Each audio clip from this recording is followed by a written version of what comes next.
Bismillah, Assalamualaikum warahmatullahi wabarakatuh. Nama saya Mutiara Hasni, NIM 0307192031.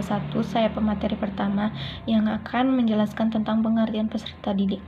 Menurut Undang-Undang Nomor 20 Tahun 2003, Pasal 1 Ayat 4, dinyatakan bahwa peserta didik adalah anggota masyarakat yang berusaha mengembangkan potensi dirinya melalui proses pembelajaran yang tersedia pada jalur jenjang dan lembaga pendidikan tertentu.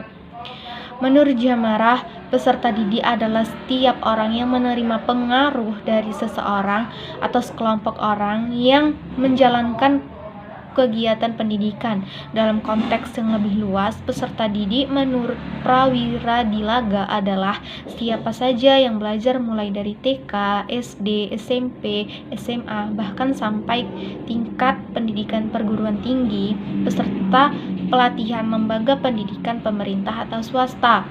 Menurut Umar Malik, peserta didik merupakan salah satu komponen dalam pengajaran.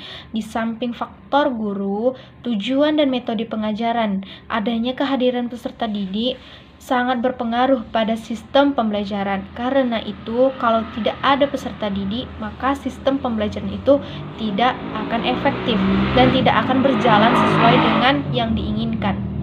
Menurut paparan di atas, dapat disimpulkan bahwa peserta didik adalah seseorang yang terdaftar dalam suatu jalur, jenjang, dan jenis pendidikan atau lembaga pendidikan yang tertentu dan selalu ingin mengembangkan potensi dirinya, baik dalam aspek akademik maupun aspek non-akademik melalui pembelajaran yang diselenggarakan.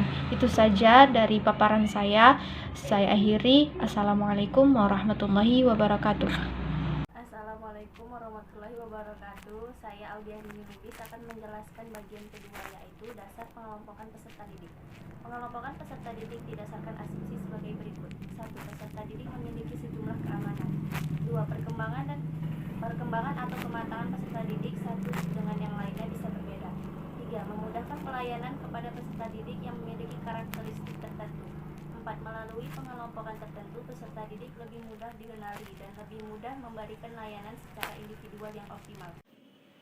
Assalamualaikum warahmatullahi wabarakatuh. Nama saya Hafsah Situmorang dengan NIM 0307193106. Saya sebagai pemateri yang ketiga akan menjelaskan mengenai jenis pengelompokan peserta didik. Semiawan membagi jenis pengelompokan peserta didik atas 3. Pengelompokan berdasarkan kesenangan berteman, pengelompokan berdasarkan kemampuan, dan pengelompokan berdasarkan minat.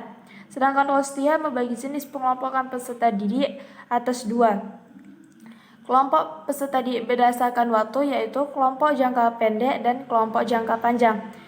Kedua, pengelompokan peserta didik berdasarkan kecepatan, yaitu kelompok peserta didik cepat, kelompok atas dasar individual minat, kelompok untuk memperbesar partisipasi, kelompok untuk pembagian pekerjaan, dan kelompok untuk belajar secara efisien menuju suatu tujuan. Pengelompokan peserta didik dapat didasarkan pada satuan jelas yang dibagi atas kelompok-kelompok kecil yang kemudian bekerja sama di kelas maupun di luar kelas. Kelompok-kelompok mendiskusikan satu topik yang sama, kelompok-kelompok mendiskusikan satu topik yang berbeda-beda, dan beberapa kelompok mendiskusikan satu topik yang sama, sedangkan beberapa kelompok lainnya pada waktu selanjutnya. Sekian dari saya. Assalamualaikum warahmatullahi wabarakatuh. Assalamualaikum warahmatullahi wabarakatuh. Saya Muhammad Hadi Al-Asy'ari akan melanjutkan materi dari teman saya yang sebelumnya, yakni teknik mengelompokkan peserta didik. Teknik mengelompokkan peserta didik yang pertama berdasarkan kemampuan. Maksudnya menggabungkan peserta didik yang pintar dengan yang kurang pintar ataupun memisahkannya.